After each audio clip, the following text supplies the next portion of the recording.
Sir जी, किसी ने पूछा है फाइनेंशियल फ्रीडम के क्या फायदे और नुकसान हैं। फाइनेंशियल फ्रीडम मतलब कि आपकी इनकम काफ़ी है, आपके पास काफ़ी रुपया पैसा है, चाहे पैतृक संपत्ति है, चाहे जॉब बहुत बढ़िया है, तो आमतौर पे तो ज़्यादातर लोग बोलेंगे तो अच्छा ही है, इसमें ख़राब क्या हो सकता है। भाई आपके पास बहुत सारे पैसे हैं तो यही तो चाहिए। अब लेकिन भाई पैसे जब ज़्यादा होते हैं और ये ठीक से पता ना हो कि इसका उपयोग कैसे करना है, तो फिर लोग उसका दुरुपयोग भी करते हैं। अब नाइट क्लब्स में जा रहे हैं, कसिनो में जा रहे हैं, पार्टियां कर रहे हैं, इत्यादि व्यभिचारों में लिप्त हो रहे हैं, ये तरह तरह की वासनाओं को पूरा करने में लगे हैं, तो ये तो नुकसान हुआ ना उसका। अच्छा, अब कुछ लोगों का तर्क ये हो सकता है कि मान लीजिए ये व्यसन तो नहीं है किसी में और पैसा बहुत सारा है, तो तब तो अच्छा ही है। और फाइनेंशियल फ्रीडम नहीं है तो उसका नुकसान तो ये है कि तब आदमी उसी में लगा रहता है। अब परिवार है, माता पिता हैं, बीवी बच्चे हैं, ठीक से गुजारा नहीं चल रहा तो बार बार यही सोचता रहेगा कोई बढ़िया जॉब मिले, मैं क्या करूं कि थोड़ा और पैसा आ जाए, अगर काम नहीं चल रहा ठीक से। तो क्या फाइनेंशियल फ्रीडम नहीं है तो उसका कोई फायदा भी हो सकता है? अब कुछ लोग ये कह सकते हैं फायदा ये हो सकता है कि वो व्यभिचार नहीं करेगा, लेकिन देखने में आया है कि ऐसा नहीं है। जैसे कि नशे की आदत तो गरीब आदमी को भी हो सकती है, और बहुत सारे परिवार हैं बहुत गरीब हैं। हमारे स्कूल में भी ऐसे कुछ कुछ बच्चे हैं जो बोलते हैं कि अब वो पिताजी तो कुछ लाते नहीं कमा के, जितनी इनकम है वो सब पी जाते हैं, अतः मम्मी को ये मजदूरी करनी पड़ती है। तो कुछ कुछ बच्चे बीच बीच में आते ही नहीं। जैसे दो बच्चे हैं, बड़ी बहन है 12-13 साल की, छोटा भाई है 7-8 साल का। अब मम्मी चली गई तो अब घर पे कुछ जिम्मेदारी भी होगी, तो उस दिन वो दोनों बच्चे नहीं आते। ऐसे कुछ परिवार हैं। खैर, तो ये अच्छा है कि बुरा है, ये डिपेंड करेगा कि आपके जीवन की यात्रा क्या है, आप किधर जाना चाहते हो।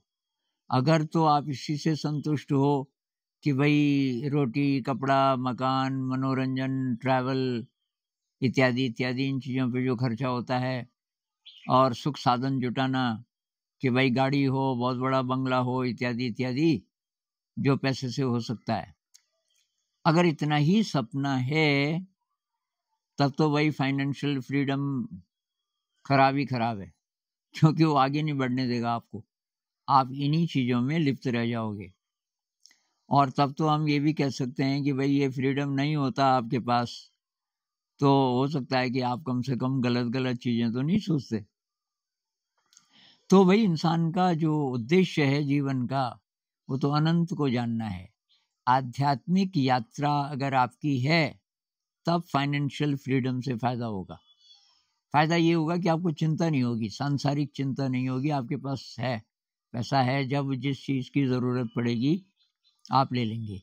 अगर आपकी आध्यात्मिक यात्रा है तो आप बहुत ज़्यादा अतिरिक्त पैसा अपने लिए इकट्ठा नहीं करोगे, क्योंकि उसका फ़ायदा कुछ नहीं।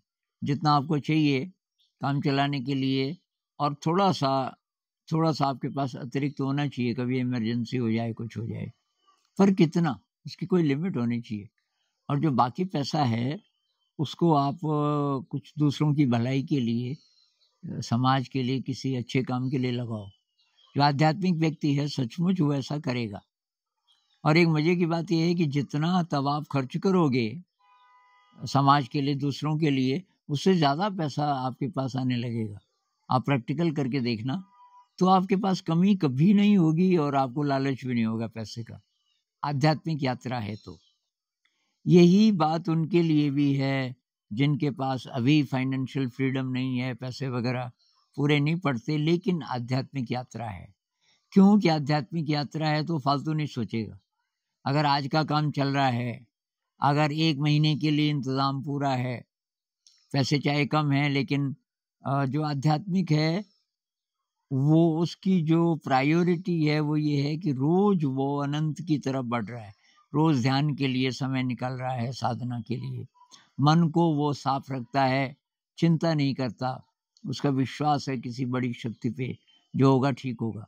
तो चिंता नहीं है तो तब बहुत कम पैसे भी हों तो आदमी खुश रहता है, क्योंकि काम अगर चल रहा है, रोटी कपड़ा मकान और थोड़ा बहुत और पैसा, इतना ज़्यादातर के पास होता है। जो लोग चिंता करते हैं ना इस बात की, पैसे की, आमतौर पे उनके पास इतना तो होता है, रोटी कपड़ा मकान इत्यादि इत्यादि, उनको ज़्यादा चाहिए तो लालच के कारण। तो भाई अगर लालच ना हो और हमारी आध्यात्मिक यात्रा हो, हम लगातार प्रकाश की ओर बढ़ रहे हैं, तो तब आपके पास ज़्यादा पैसा है या कम है ये प्रॉब्लम नहीं बनेगा। और जिनके पास कम है तो इतना कम नहीं होगा कि गुजारा ही न चले। जिसकी आध्यात्मिक यात्रा है तो कहते हैं ना कि वो एक गुजराती कहावत है कि चींटी को कण और हाथी को मण ऊपर वाला देता है रोज। चींटी को एक ही कण चाहिए बस, उसका पेट भर जाता है। हाथी को एक मण चाहिए कि वो जितनी आपकी भूख है वो आपको मिल जाएगा, चिंता मत करो। और ये कबीर साहब भी कहते हैं, मैं भी भूखा ना रहूं साधु न भूखा जाए, साईं इतना दीजिए जामे कुटुंब समाए। तो इतना तो भाई होना ही चाहिए कि आपका सारा ठीक ठाक चले। पर जो लोग रोते रहते हैं पैसे के लिए, आमतौर पे वो होते हैं जिनका काम तो ठीक ठाक चल रहा है, लेकिन लालच के कारण उनको और चाहिए। तो फाइनेंशियल फ्रीडम होना चाहिए, लेकिन उसकी क्या लिमिट है ये देखना पड़ेगा।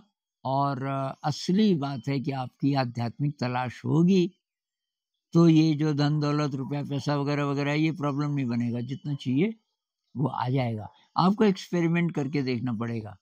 मतलब अब मैं बोल रहा हूँ आप ऐसे विश्वास कर लो, ये नहीं, जिंदगी में इसको उतारना पड़ेगा। क्या सचमुच प्रॉब्लम आएगी? क्या ऐसा हो जाएगा कि क्योंकि मैं आध्यात्म की ओर बढ़ रहा हूँ तो भाई मेरे पास परिवार को चलाने के लिए पैसे ही नहीं होंगे? ऐसा होगा नहीं कभी। आप करके देखिए। नमस्कार।